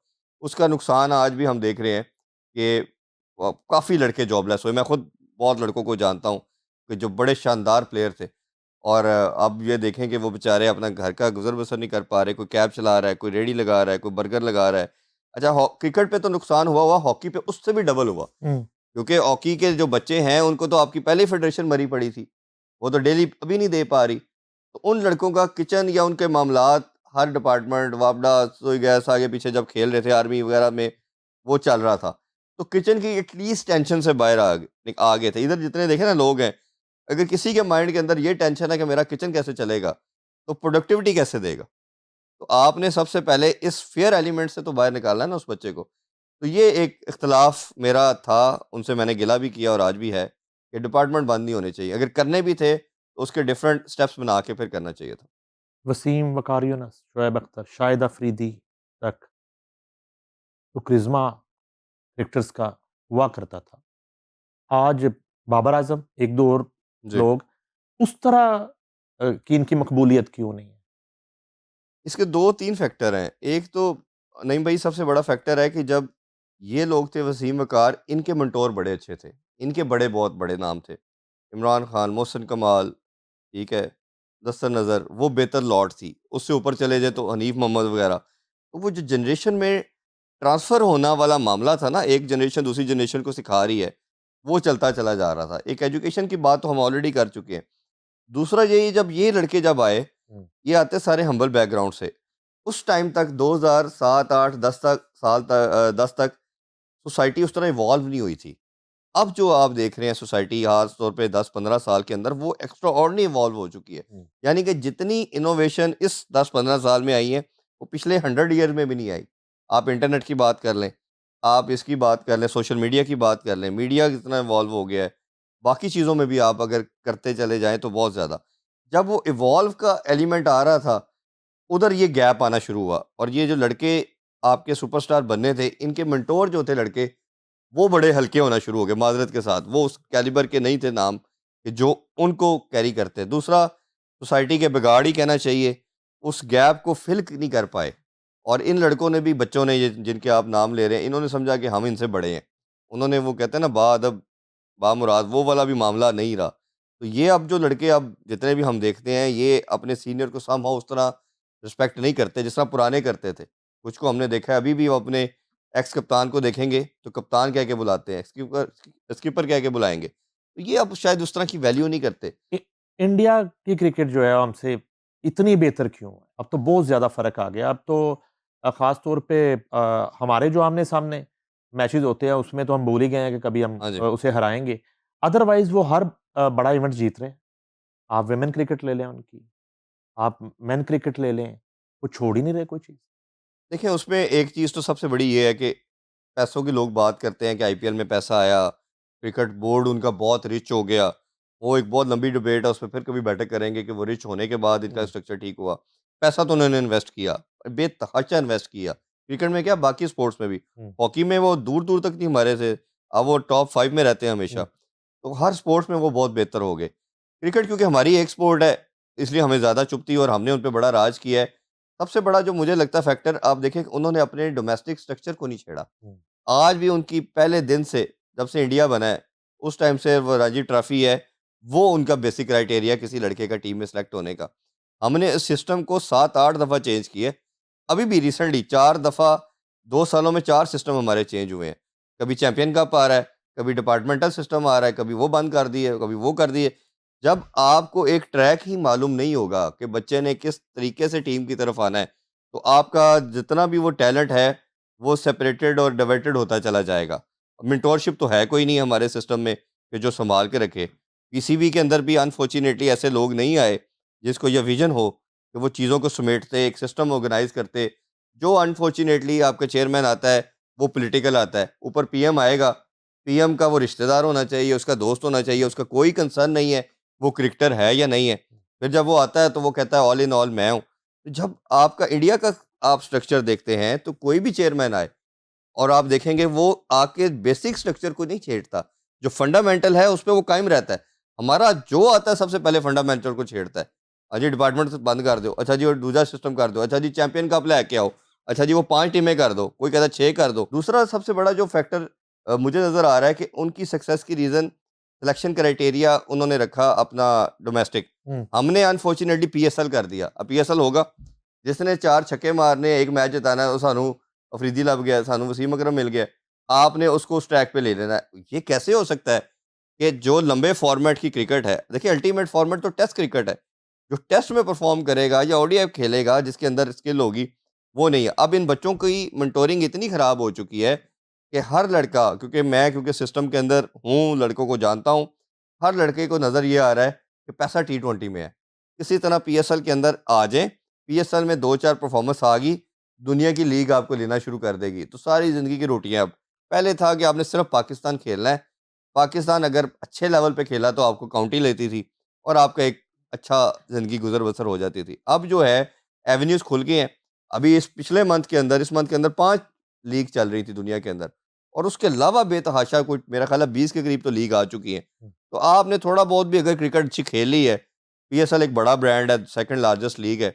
जब आप बनते हैं तो आपको थोड़ी-सी परफॉर्मेंस आती है तो एकदम हाइलाइट हो जाती है, क्योंकि उसको ज़्यादा दिखाया जाता है, अब डिस्कशन में होती है। पाकिस्तान टीम में तो फ़ौरन आ ही रहे हैं, और ये आप ये देखेंगे, नोट करेंगे कि पहले दुनिया के अंदर प्लेयरों का ग्राफ अगर आप 90s 80s के प्लेयर देखते हैं या इवन 2015 तक, हर प्लेयर ग्रेजुअली अपनी परफॉर्मेंस ऊपर लेके जाता था। अब आप देखें बाबर आजम, शाहीन, हारिस, रिजवान, हारिस रऊफ, किसी का शादाब, सबका कैरियर का आगाज़ पीक से था। जब स्टार्ट हुआ तो लगा कि दुनिया में इन जैसा कोई प्लेयर नहीं है। आज जब हम बात कर रहे हैं तो एक प्लेयर ऐसा नहीं है जिसकी आप कहेंगे परफॉर्मेंस अप टू स्टैंडर्ड है। हर एक की डिप है। क्यों? कि आपने जो बेसिक छोड़ दी, आपने डोमेस्टिक खेलना छोड़ दी, जो कि दुनिया में अभी भी विराट कोहली खेल रहा है, रोहित शर्मा खेल रहा है, जिन्होंने 2 फॉर्मेट से रिटायरमेंट ले ली है। तीसरा जो एक सिस्टम में मुझे मेरी अपनी ऑब्जर्वेशन है जिस पे कोई बात नहीं करता, अ, इंडिया का अगर आप देखेंगे ना 90 से लेके अब तक टोटल 7 कैप्टन चेंज हुए हैं, 7 या 8। मतलब आपको अज़रुद्दीन याद होगा, गंगुली आता है, तेंदुलकर आता है, गंगुली आता है, राहुल द्रविड़ आता है, और उसके बाद धोनी आता है, फिर आपका विराट कोहली और रोहित शर्मा 7 आए हैं। पाकिस्तान के 70 आए हैं, 70। 70 का मतलब ये है कि एक टाइम पे 2003 के वर्ल्ड कप में 9 कप्तान खेल रहे थे। यानी कि पाकिस्तान की टीम के अंदर राशिद लतीफ़, वसीम अकरम, वक़ास यूनुस, शुएब अख्तर, जो शाहिद अफरीदी, मतलब हर जो प्लेयर में टीम के अंदर, सईद अनवर, आमिर सुहेल, जो भी प्लेयर है ना, वो कहीं न कहीं कप्तान रह चुका है। तो इस सिस्टम के अंदर वो फिर साडी इन्ना वड्डा मसला है ईगो का, वो तो कहता है मैं तो आप कप्तान रहा, मैं तेरी गल क्यों मन्ना? आपने बिगाड़ तो खुद पैदा किया, और रीज़न उसकी कनेक्टिविटी जोड़ेंगे तो वो चेयरमैन पीसीबी है। कि जो चेयरमैन पीसीबी आता है उसको नॉलेज ही नहीं होता, क्योंकि उसका इस खेल से लेना देना कोई नहीं होता। वो एक बड़ी अच्छी बात है ना, पहले ये इन प्लेयरों के फैन होते हैं, हुँ, जब वो चेयरमैन बन जाते हैं तो कहते हैं हमारी ये प्रॉपर्टी है। हुँ। फिर वो जो उनका फेवरेट होता है उसको फिर जिस तरह नवाजना शुरू करते हैं, तो अलमिया है। इसी तरह जो इमरान खान को लाए थे वज़ारत-ए-उज़्मा में, जी। वो लाने वालों ने बताया कि वो फ़ैन थे इमरान खान के, हाँ जी। बतौर क्रिकेटर। तो ਉਹ ਜਿਹੜੀ ਫੈਨ ਫੋਲੋइंग है ਬਾਅਦ ਮਰਵਾ ਦਿੰਦੀ ਬੰਦੇ ਨੂੰ। ये चेयरमैन की बात हुई है। जी। तो बज़ाहिर तो हम जज़्बाती एक गुफ्तगू करते हैं रोज़, एक बैकअप कर रहे होते हैं जी। कि डट गए मोहसिन नकवी, कमाल फैसला कर दिया, नहीं भेजेंगे टीम, बांग्लादेश के साथ सॉलिडेरिटी। ये और लेकिन जो असल चीज़ है, जो खेल है, वहाँ पे हम मार खा रहे हैं मुसलसल। हम उस शिकस्त को कंज़ेक्टिव जो हार है हमारी, हम सियासत के पीछे छुपने की कोशिश कर रहे हैं। ये हम डाइवर्ट करने हुँ। की कोशिश कर रहे हैं। खेल को खेल रहने देना। मसला ये है कि इतने बड़े इवेंट में एक मिसाल है कि हम बायकॉट कर जाते हैं, तो किसी की सेहत पे क्या फ़र्क पड़ता है? अच्छा, इसमें 2 चीज़ें, पहले हम मोहसिन नकवी साहब की बात कर लें। देखिए, मोहसिन नकवी साहब को 2 पार्ट्स में आपको देखना चाहिए उनकी पर्सनैलिटी को। एक एज़ ए पॉलिटिशियन, एक as a chairman PCB. Chairman PCB मेरी काफ़ी चीज़ों पे इख्तिलाफ़ है उनके साथ। जिस तरह आपने अभी भी डोमेस्टिक के लड़कों को हमें पता चला 30,000 रुपया मिल रहा है, जो हुँ। आपके फर्स्ट क्लास लड़के खेल रहे हैं। ये कभी हो सकता है कि आप पाकिस्तान की सेकंड बेस्ट कहना चाहिए, जो पाकिस्तान की रोड मैप है, जिसने पाथवे से पाकिस्तान टीम में आना है, उस जगह के बच्चों को इतने कम पैसे दे रहे हैं। पहले भी ये मसला उठा था, उन्होंने थोड़ी साजिश की, पैसे ये बढ़ाए। 30,000 जो है वो फ़ी मैच है? हाँ जी। अच्छा, ओके। तो वो भट्ट साहब भी, आपको याद है, अक्सर ये ज़िक्र हम करते रहे शोज़ के अंदर। तो वो आपको नहीं देखना है, वो आपने ही करना है। फिर उनके होते हुए भी 2 दफ़ा ये डोमेस्टिक स्ट्रक्चर चेंज हो चुका है। व चैंपियन कप आ रहा है जी, डिपार्टमेंटल आ रहा है, दूसरा आ रहा है। फिर इसी तरह ये भी लोग बहुत तनकीद करते हैं कि स्टेडियम बन गए, प्लेयर नहीं बने, टीम नहीं बनी। मेरा मानना ये है कि ये जो काम कर सकते थे, ये ही कर सकते थे।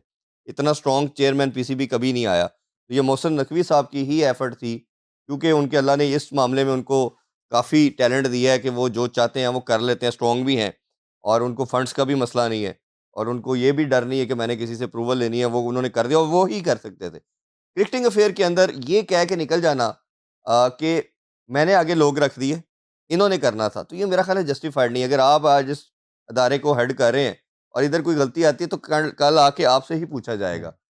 कि नईम साहब ये बताएं ये चीज़ क्यों हुई? वो आपकी ही रिस्पॉन्सिबिलिटी है। इसका मतलब है right person for right job नहीं लगाए गए। आपने जो आगे अपनी टीम के अंदर लोग लगाए वो उस तरह नहीं थे। दूसरी जो पार्ट जिसमें उनको सक्सेस है, जिसमें वो A1 है, जिसमें 100/100 आप देंगे, वो उनका डिप्लोमेटिक पॉइंट ऑफ व्यू से चीज़ों को एंगेजमेंट है। चाहे ये पहला चेयरमैन था, 2011 से बात चल रही है कि इंडिया पाकिस्तान नहीं आ रहा, हम इंडिया जा रहे हैं। 3 दफ़ा चले गए, वो नहीं आए। ये ज़का अशरफ साहब ही थे कि जिन्होंने 2023 में वर्बल एग्रीमेंट कर लिया कि हम टीम को भेज रहे हैं। उन्होंने कह दिया, हाँ, हाँ, हम भी भेज देंगे चैंपियन ट्रॉफी में पाकिस्तान, आप भेजें। आपने भेज दी, उन्होंने भेजी नहीं, तो ये रिटर्न किसने करवाना था? तो ये मोहसिन नकवी के क्रेडिट पे है कि इन्होंने रिटर्न एग्रीमेंट करवाया, वो नहीं आए, हम भी नहीं गए। हम भी अब श्रीलंका खेलने जा रहे हैं। हमारी वुमेन भी श्रीलंका जाके खेली, इंडिया जाके नहीं खेली। फिर इसी तरह इंडिया ने पूरा ज़ोर लगाया, एशिया कप ना हो। मोहसिन नकवी ही थे जिन्होंने जाके वो तमाम बोर्ड्स के साथ बात की, मीटिंग करवाई बांग्लादेश में, एशिया कप कंडक्ट करवाया। भारत ने शेक हैंड नहीं किया, दूसरे प्रॉब्लम की, ट्रॉफी नहीं ली, उन्हें कहा मैं देनी भी नहीं। कोई और कमज़ोर चेयरमैन होता, वो सरेंडर कर देता। वो कोई अल्टरनेट देके बंदा तो दिलवा देता दिलवा ट्रॉफी। देता या कहता कुछ, उन्हें कहा नहीं लेना, मैंने देनी भी नहीं। इवन मैच एक आपको याद होगा 2 घंटे लेट हो गया, इसी चक्कर में कि मैच रेफरी ने जब रोका शेक हैंड से, इन्होंने स्टांस लिया, इधर से उन्होंने एंगेजमेंट बनाई। जब अब उन्होंने नजम सेठी और मीर राजा को बुलाया और उन्होंने कहा कि टीम स्टेडियम नहीं जाएगी। तो ये कुछ चीज़ें इस साइड की जो देखा जाए, जिसमें मैनेजमेंट वाइज जो है, उसमें तो वो A1 है। बट जो ये वाली साइड है क्रिकेटिंग, उसमें मुझे लगता है कि कुछ चीज़ें अभी और इम्प्रूव होने की ज़रूरत है। वो शायद कहीं न कहीं जो उनके नीचे लोग हैं, वो उनको सही, उनके पास टाइम नहीं है, वो बिज़ी आदमी है। वो जब कम्युनिकेट करते हैं तो वो उसको घुमा देते हैं, मुझे लगता है। और वो ऐसी चीज़ें डिसीजन करवा जाते हैं, जिस पे इफ़ेक्ट होता है। जैसे टीम सिलेक्शन की बात अगर आप लेट्स सपोज़ कर लें, हमारा जैसे फ़ील्ड है, अब बंदा पूछे कि एक प्लेयर जिसने बहुत परफ़ॉर्म किया है, जिसकी बेहतरीन परफ़ॉर्मेंस है, वो कैसे नहीं आ सकता? मैं माद सदाकत की बात कर लें, अहमद दानियाल बच्चे जिसने राइजिंग एशिया कप आपको जितवाया है, सुफियान मुकीम की बात कर लें। फिर कहीं न कहीं कोई लड़का अभी भी दोस्ती यारी के अंदर टीम में आ जाता है। अब ख्वाजा नौफ़े है, किसी प्लेयर से कोई डिसरिस्पेक्ट नहीं है, लेकिन पॉइंट ये है कि वो T10 खेल के कैसे टीम में आ सकता है। क्राइटेरिया ना, जैसे हम पहले बात कर रहे हैं कि आपको डोमेस्टिक में अच्छा करे, इंटरनेशनल लेवल पे या सेकंड टियर के ऊपर पाकिस्तान ए की तरफ से, शाहीन की तरफ से अच्छा करे। तो जब वो चोर दरवाजे से कोई घूम के टीम में आ जाता है, तो वो फिर हमें पिंच करती है। तो फिर हम किसको सवाल करें? हम तो फिर चेयरमैन साहब के आगे ही आवाज़ उठाएँगे ना, कि ये कैसे हो गया? तो ये एक एक टीम है, जाएगी खेलने? जाना चाहिए भी, और मेरे सोर्सेज़ भी यही बता रहे हैं कि जाएगी। जाना जाएगी। इसलिए चाहिए कि नहीं भई, ये देखिए, आपने जब आपका 2009 का सैड इंसिडेंट हुआ, श्रीलंका टीम पे जो अटैक हुआ, तो 7-8 साल आपके इधर कंट्री में क्रिकेट नहीं हुई। एक पूरी जनरेशन कहना चाहिए, उन्होंने अपने बच्चों को नहीं देखा, और वो पहला स्टेप था जिसकी वजह से आपकी क्रिकेट डिप की तरफ गई। एक फिर वो स्पॉट फिक्सिंग भी आ गया अगले साल ही। तो 2 ऐसे वाक़यात इकट्ठे हो गए, जो आपकी क्रिकेट ऐसे जा रही थी, वो नीचे ऐसे जाना शुरू हुई। क्या उस टाइम पे कोई क्रिकेट बोर्ड आपके साथ खड़ा हुआ? नहीं हुआ। आप अकेले लड़े, चाहे वो बांग्लादेश है, चाहे अफ़गानिस्तान है या श्रीलंका है। Sri Lanka is a bit kind enough कि चले वो दोबारा खेलने आपके पास आ गए। ज़िम्बाब्वे को एक्स्ट्रा पैसे दे के आपने पहली दफ़ा कहा। नजम सेठी साहब की उसमें बड़ी रोल है। काविश है कि उन्होंने PSL और टीमों को बुलाने के लिहाज़ से उन्होंने बड़ा शानदार काम किया। बट उसमें देखा जाए, तो आपने जब अपनी लड़ाई खुद लड़ी, अब बात आप कर लेते हैं मोरालिटी की। मोरालिटी इस सोसाइटी में आपको कोई नज़र आ रही है? मोरालिटी होती तो जो फ़लस्तीन और कश्मीर में इतना बच्चा शहीद हो गया, अभी तक कॉन्ट्रैक्ट करने के बाद भी वो बच्चों को मार रहे हैं, तो इसका मतलब है इस माशरे के अंदर कोई मोरालिटी नहीं है। बांग्लादेश की अगर हम बात करते हैं, तो बांग्लादेश के ऊपर आप ये देखें कि इंडिया ने कहा कि हमारे पाकिस्तान के साथ सिक्योरिटी कंसर्न है, हमारी गवर्नमेंट नहीं मानती। आपने कहा जी आप इंडिया ना जाएँ। वो टाइम था मेरे ख़्याल में कि जब पाकिस्तान को उस इवेंट से बायकॉट कर देना चाहिए था। आप इवेंट ही ना करवाते, आप होस्ट थे। आपने कहा ये कैसे हो सकता है कि दुनिया के अंदर किसी स्पोर्ट के अंदर कोई एक एग्ज़ाम्पल नहीं मिलती, कोई प्रेसिडेंट नहीं कि आपके कंट्री के अंदर कोई टीम आने को तैयार नहीं और आप मान गए। हम माने ना, आईसीसी ने तो हमें मनवाया, हम मान गए। और अब अच्छा, फिर आपने भी वही बात कही, आईसीसी ने आपकी बात भी मान ली, क्योंकि आप भी तगड़े हैं। आपने इंडिया के साथ खेलना है, तो पैसा बनना है, आपको मिलना है, इंडिया को मिलना है, आईसीसी को मिलना है। सेम बात, सेम प्रेसिडेंट सेट हो चुका था 2 कंट्रीज़ के लिए, तीसरा कंट्री उठता है। तीसरा कहता है जी इन्हां दोनों ਨੂੰ ਜਿਹੜੀ ਬਿਮਾਰੀ ਸੀ ਨਾ, ਉਹ ਮੈਨੂੰ ਵੀ है। अब मुझे भी वही दवाई चाहिए जो इन दोनों को दी है। ਤੁਸੀਂ ਕਹਿੰਦੇ ਤੁਹਾਨੂੰ नहीं देनी, तू फारग है। तो आप कैसे 2 बिलियन की पॉपुलेशन की कंट्री को साइडलाइन कर सकते हैं? तो ये तो एक बच्चा जानता है कि ये इलॉजिकल, अनजस्टिफाइड और एक गलत चीज़ है। इस पे तो किसी को डिबेट नहीं। आप देख लें, आईसीसी ने वोटिंग करवाई है, 14 कंट्रीज़ ने कहा है कि इंडिया होस्ट है, बांग्लादेश को इधर जाके खेलना चाहिए। Pakistan is the only country which stood with Bangladesh के जी नहीं, इनको नहीं जाना चाहिए। आपने जो सॉलिडारिटी शो करनी थी वो कर दी, आपने अभी भी जो एहतजाज कर रहे हैं वो कर दिया। मैदान छोड़ के भागेंगे तो उसके 3 नुकसान हैं। एक तो आपको माइंड में रखिए कि जे शाह आपका आईसीसी का इस टाइम ना प्रेसिडेंट है। उसने आपको उधर नुकसान पहुँचाना है कि जो आप बेयर नहीं कर सकते। एक तो फाइनेंशियली होगा, जो वर्ल्ड कप का रेवेन्यू आपको मिलना है। इधर आप 4-5 स्टेडियम बनाने की तरफ जा रहे हैं, डोमेस्टिक को आप पैसे दे नहीं रहे। हुँ, एक क्राइम पाकिस्तान क्रिकेट के साथ हुआ कि अंडर 19 का 3 डे नहीं हुआ। यानी कि एक बच्चे ने जिसने क्रिकेट सीखनी है, प्लेयर बनना है, वो लंबे फॉर्मेट से बनना है, वो अंडर 19 का 3 डे है। 2 साल से 1 साल पहले किसी मैनेजमेंट पॉइंट ऑफ व्यू से वजूहात से नहीं हो पाया, सस्पेंड हो गया। इस साल वैसे नहीं कराया जी, फंड्स नहीं है, जो हमें पता चला। तो आप जब इन सिचुएशन के अंदर आप इंटरनेशनल जब बाइकआउट करेंगे और आपका एक ही इदारा प्रॉफिटेबल है, पीसीबी, जब उसके बाद पैसे नहीं आएँगे, उसी को तो चलाओगे। हुँ, अच्छा, फिर पीएसएल भी नहीं चलेगा, आईसीसी आप पे इम्प्लीकेशन लगाएगा, आपके जितने फॉरेन क्रिकेटर पाकिस्तान आके खेलते हैं, वो उन पे बैन लगा देगा। वो इस आपकी लीग को बैन कर देगा, कोई भी नहीं आ सकेगा, एनओसी नहीं देगा आईसीसी। तीसरी चीज़ ये होगी, आपको बायलैटरल सीरीज़ भी बना कर देगा। आपको आईसीसी कोई बायलैटरल सीरीज़ भी नहीं, आप कहेंगे ना हम फलाने कंट्री से खेल लेते हैं, तो आपको दुनिया में पहले ही आपको आइसोलेट करने की कोशिश की जा रही है, आपको मज़ीद कर दिया जाएगा। अभी आपकी बात ना सुनी जा रही है। हुँ, आपकी सुनी जा रही है, इसी वजह से आपको भी श्रीलंका में मैचेस मिले हैं। आपकी बात की वैल्यू हो रही है। एक मुझे लगता है कि पाकिस्तान ने भी गलती की है और बांग्लादेश ने भी की है। आपने किस खाम-ख़याली में रह के ये सोचा कि आईसीसी और इंडिया आपकी बात मान लेगा। हुँ, ये तो मेरा ख़्याल है वो किसी दीवाने का ख़्वाब था कि वो ये सोचता था। हमने भी सोचा चैंपियन ट्रॉफ़ी में कि इंडिया आएगा। आपको चाहिए था आप डिप्लोमैटिक पॉइंट ऑफ व्यू से दूसरे बोर्ड के साथ एंगेजमेंट बनाते। उनको ये बावर कराते कि देखें, ये दुनिया में कभी किसी स्पोर्ट्स में नहीं हो रहा जो इंडिया कर रहा है, इसका बायकॉट करना चाहिए हमें। इसको निकालते हैं हम। आपके साथ अगर आज वोटिंग के अंदर सारे बांग्लादेश के साथ खड़े होते तो क्या इंडिया फारग नहीं हो जाता? हुँ, आईसीसी आज मजबूर हो जाता है इस बात पे। आईसीसी कहता है कि आज के बाद कोई कंट्री जिसको ये प्रॉब्लम है कि तुम्हारे कंट्री में फलाना आ नहीं सकता, फलाने को ये मसला है, तुम्हें होस्टिंग नहीं मिलनी। मैं कहता हूँ हमें भी ये रगड़ा दे देता, हमें भी कह देता, इंडिया पाकिस्तान आप बात सुने, आपको आज के बाद कोई होस्टिंग नहीं मिलनी अनटिल अनलेस ये अपने मसले रिज़ॉल्व नहीं करोगे। अगर होस्टिंग चाहिए तो इश्यू रिज़ॉल्व करें, अदरवाइज़ हमारे से ना करें, हम एक्स वाई ज़ेड बाकी कंट्रीज़ को होस्टिंग देते रहेंगे, उधर जाके खेलें। मैं देखता हूँ कैसे नहीं खेलते। हुँ, क्या ओलंपिक्स में, फीफा में आप सोच सकते हैं? अब इंडिया बिडिंग में जा रहा है इस साल, ओलंपिक्स की बिडिंग करनी है इसने। पहले राउंड में इन्होंने बाहर हो जाना है। जब आपके एक प्रेसिडेंट बन चुके हैं कि आप पाकिस्तान नहीं आ सकता, पाकिस्तान की टीम नहीं जानी ओलंपिक्स में, इन्होंने कहना हमने वीज़े नहीं देने। तो ऐसे उसने उसने पहले ही कहना है ओलंपिक्स ने कि भाईजान तुसी तो बिडिंग च बाहर हो गए। हुँ, क्योंकि ओलंपिक्स तो ऐसी बॉडी है जो रेसिज़्म और इन चीज़ों के ऊपर ज़ीरो टॉलरेंस है। और शायद दुनिया के अंदर एक वाइड बॉडी रह गई है, जो पूरी मेरिट के ऊपर और विदाउट एनी कंट्रोवर्सी चल रही है। और पूरी दुनिया का सबसे बड़ा इवेंट भी वो हर 4 साल के बाद कंडक्ट करते हैं। हुँ, तो ये मेरा ख़्याल है एक ऐसा पॉइंट है जिसके ऊपर बांग्लादेश भी लैग कर गया। ये ज़रूर कह सकते हैं कि अभी उनकी फ़ॉर्मेशन गवर्नमेंट की उस तरह नहीं है।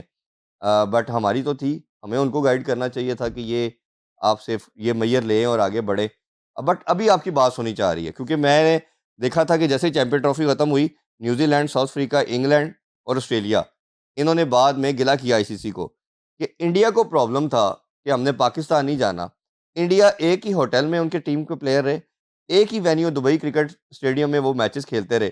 प्रॉब्लम जिसको था वो सुकून में है, हमें प्रॉब्लम नहीं है, हम एक मैच खेलने इंडिया उधर से जा रहे हैं दुबई में और एक मैच खेलने पाकिस्तान आ रहे हैं। तो हमें किस चीज़ का स्यापा डाला है? हुँ, तो ये तो अब हर बंदे को समझ आ रही है। तो कई दफ़ा होता है कि राइट बात को भी रियलाइज़ कराने के लिए बार-बार हैमर करना पड़ता है। हुँ। आपको बताना पड़ता है कि ये बात ठीक है, तो आपके साथ दुनिया खड़ी होती है और हो रही है अब।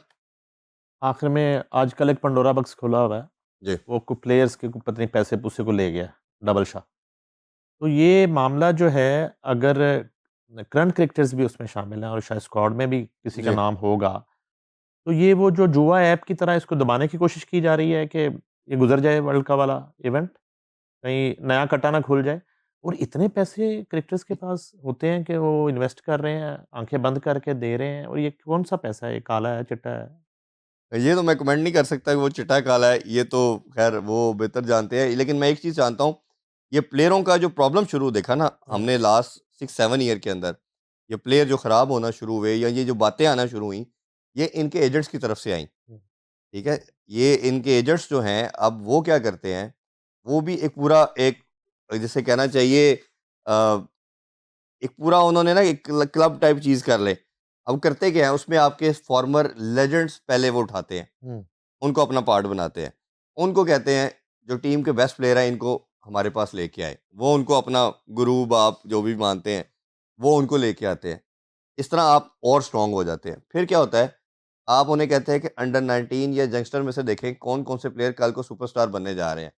जिसको क्रिकेट की थोड़ी समझ है उसको पता चल जाएगा ये लड़का भी बहुत शानदार बॉलर है, ये कल को सुपरस्टार है। इसको भी अपने साथ वो बच्चा होता है, उसे कहते हैं जी तुम्हें ऐड भी हम दिलवाएँगे, हुँ, तुम्हें बाहर लीगों के भी कॉन्ट्रैक्ट हम नहीं दिलवाने हैं।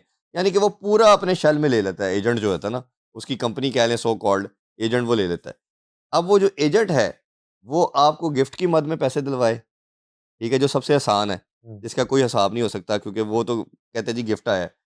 चाहे वो आपको ये स्पॉन्सर की मद में डलवाए क्योंकि वो भी एजेंट के थ्रू पैसे आने हैं या आपको किसी भी मद में आए। मुझे तो ये भी पता है जिसका ज़िक्र आपको अगर याद हो ज़िका अशरफ ने भी किया था, जब वो चेयरमैन थे, जब उन्होंने कुछ प्लेयरों को बाहर किया और एक एजेंट को जिसके सारे जो अभी जो इस मसले में फँस रहे हैं, इन सब का भी एजेंट वही था, हुँ, तबलीगी जमात वाले हुँ, जो हैं। तो उसमें उन्होंने कहा कि वो टीम के अंदर जो प्लेयर आ रहे हैं, सारे उसकी मर्ज़ी के सेलेक्ट हो रहे हैं। हुँ, और ये न्यूज़ आज से 7 साल पहले भी आई थी कि अगर किसी प्लेयर ने टीम में आना है तो कहीं न कहीं उससे कनेक्ट होना पड़ेगा उसके अंदर क्योंकि कहीं न कहीं सिलेक्टर, चीफ सिलेक्टर या कुछ भी उन्हीं ही उसी के एजेंट के ही होते हैं, जो उधर बनते हैं। तो क्योंकि वो उन्हीं के होते हैं, तो वही टीम में आते हैं। और ये तो एक ऐसी चीज़ है जो बड़ी ही खतरनाक है। वो ज़िका अशरफ साहब ने की तो सही लेकिन 15 दिन नहीं रह पाए उसके हुँ, बाद। अब अल्लाह जानता है कि वो रीज़न उनको एक्सपोज़ करने की कोशिश थी या वाक़ई उनका टाइम पूरा हो गया था और वो हुँ, अ, दूसरे मोहसिन नकवी साहब आ गए बट ऐसा हुआ। तो ये आपको इसकी स्क्रूटनी करनी पड़ेगी कि अगर कोई एजेंट है तो उसका रोल कितना है, उसकी से इतनी नहीं होनी चाहिए। ऑल्दो कि ये एजेंट्स अब पीसीबी ने थोड़ा सिस्टम बना लिया है कि इनके रजिस्टर्ड एजेंट होते हैं बट वो कंट्रोल बहुत ज़्यादा है। देखें ना आपके 15 का स्क्वाड है, हुँ, अगर किसी एजेंट के पास 10 प्लेयर है, तो क्या आपको वो ब्लैकमेल नहीं कर लेंगे? पूरी टीम तो उसके पास है। उसने कहना दिन, आपने कहना दिन, उसने कहना रात, आपने कहना रात। और वो करते इस उनका जो क्राइटेरिया इस तरह का है, आपने बच्चों की स्कूल की फीस से लेके, आपका बाहर का ट्रैवल से लेके, ईच एंड एवरीथिंग उसने करनी है आपकी। आपने हर चीज़ के लिए उसने करना है। यानी कि वो आपको एक किस्म का वो डिसेबल्ड सा बना के रख छोड़ता है कि जी हुँ, मुझे बताएँ जो करना है। तो आपने गाड़ी लेनी है, आपने कुछ करना है, आपके पैसों का हिसाब-किताब, हर चीज़ उसके पास है। तो मेरा ख़्याल है कि ये जब कभी इसकी अभी तो प्लेयर कह रहे हैं कि हम मसला कोई नहीं है, हल हो जाएगा, जो मेरे पास इन्फॉर्मेशन आई है और वो कह रहे हैं कि नहीं वो हमारे जानने वाला ही था। ये भी खबर आ रही है कि तो उन्होंने कुछ शुरू में पेमेंट्स दी इनको और मेरा तो सबसे बड़ा इसमें जो अलार्मिंग चीज़ नज़र आ रही है वो तो सूद वाली आ रही है ना, हुँ, कि अगर आपकी पेमेंट थी, अभी तक जो सोर्सेज़ हमें पता चल रहे हैं वो ये बता रहे हैं कि वो उस अमाउंट जो दी गई, वो बिज़नेस पे अब वो बिज़नेस मॉडल क्या था, वो या तो वो बता दिया जाए, जिस पे इन्वेस्टमेंट की उसका आ रहा है। या वो पैसों के ऊपर पैसा आ रहा है। तो ये भी एक मेरा ख़्याल है, तो वो फिर व्हाइट और ब्लैक वाली बात तो फिर जब इन्वेस्टिगेशन होगी उसमें पता चलेगा। अभी तक सिंगल एप्लीकेशन किसी ने फाइल किसी नहीं ने की नहीं किसी प्लेटफ़ॉर्म पे। मुझे ये पता चला कि मोहसिन नकवी साहब ने ये उनको मैसेज दिया है कि अगर आपका प्रॉब्लम है तो हमें बताएँ, हम आपकी हेल्प आउट करने की कोशिश करते हैं। तो उनकी तरफ से ये रिप्लाई आया है कि अब ऐसा कोई मसला नहीं है, हम देख रहे हैं अगर ना हुआ तो फिर बताएँगे। तो यानी कि वो अभी इसकी कोई कंप्लेंट कर नहीं रहा। कौन-सा दौर बहुत बेहतर था, क्रिकेट और ओवरॉल खेल के हवाले से? अ, मुझे तो लगता है कि 99 का जो दौर था ना 96 से 99 तक क्रिकेट के लिहाज से वो बहुत अच्छा दौर था। उसमें पाकिस्तान क्रिकेट बहुत फ्लरिश की थी। हुँ, फिर दोबारा ये 2016 से लेके 21 तक का भी दौर बड़ा अच्छा था। जब हम चैंपियन ट्रॉफी जीते हैं, 2 साल नंबर 1 रहे हैं। मुझे लगता है अभी रिसेंट पास्ट में पाकिस्तान क्रिकेट का जो तबाही हुई, वो तब हुई जब हमने सरफराज को कप्तानी से हटाया। उसने आपको चैंपियन ट्रॉफी जिताई, आपकी टीम बिल्ड करके दी। आज भी जितने लड़के आपकी टीम में खेल रहे हैं, सबको वो लेके आया। इस टाइम के अंदर जो इंटेलेक्चुअल डिसऑनेस्टी लास्ट जितनी भी रजीम थी या कप्तान था हमारा, उसने इंटेलेक्चुअल डिसऑनेस्टी ये की उसने एक लड़का तैयार नहीं होने दिया। जो उसके दोस्त यार थे वही खेलते रहे। जो लड़का आता था अगर बॉलर किसी मजबूरी में डाल भी लिया, उसको 1 मैच खिलाया, 3 नहीं खिलाए। बैट्समैन कोई डाल दिया तो उसका बैटिंग ऑर्डर शफ़ल कर दिया। तो ताकि हम दोबारा उससे परफ़ॉर्मेंस ना हो तो हमारा दोस्त वापस आए। हुँ, तो अभी भी है लेकिन पहले पिछले दौर में 5 साल तो ये बहुत तबाही हुई। तो सरफ़राज को जब हटाया गया उसमें उस टाइम के जो लोग थे, जो लोग शामिल थे, वो सब इसके कसूरवार हैं। और हम देख रहे हैं कि उसके बाद आपकी टीम जो दोबारा से इंडिया को टक्कर देने की जब बात करते हैं या मुकाबले की बात करते हैं, नंबर 1 की बात करते हैं, एक ट्रैक पे आ गई थी बड़े टाइम के बाद, 10-15 साल के बाद। तो वो 3-4 साल हम उस ट्रैक पे चढ़े हैं, फिर आपने ऐसा डिप किया, किसी एक की मोहब्बत के अंदर आप ऐसा बहे कि आपने उसकी मोहब्बत में सब कुछ ही गँवा दिया। बच्चों में भी कोई अदाकार, एंकर, मॉडल इरफान ज़हीर है? नहीं, नहीं, उनमें ऐसा कोई नहीं? कोई नहीं है, ऐसा कुछ भी नहीं। वो सिर्फ सिर्फ़ स्टडी की हद तक बस दैट्स इट। सिर्फ स्टडी किया था। हाँ जी, ਉਹਨਾਂ बिल्कुल। ਨੂੰ समझ आ गई। बहुत शुक्रिया। बहुत शुक्रिया आपका जी, थैंक बहुत यू सो मच शुक्रिया हैविंग चोई मी। साहब। नाज़रीन, आपने देखा बड़े इंकशाफ़ात और अच्छी खबर ये आई है कि पाकिस्तान टीम जो है वो वर्ल्ड कप खेलेगी, ये खबर है इरफान ज़हीर साहब की। और इनकी मोस्टली खबरें जो हैं वो बिल्कुल ऑथेंटिक होती हैं, सच साबित होती हैं। और इसके साथ-साथ उन्होंने क्रिकेट और हॉकी और पाकिस्तान में खेल की तबाही के हवाले से भी सेर हासिल गुफ्तगू की। चौधरी इरफान ज़हीर और नईम हनीफ को दीजिए इजाज़त। अल्लाह हाफ़िज़।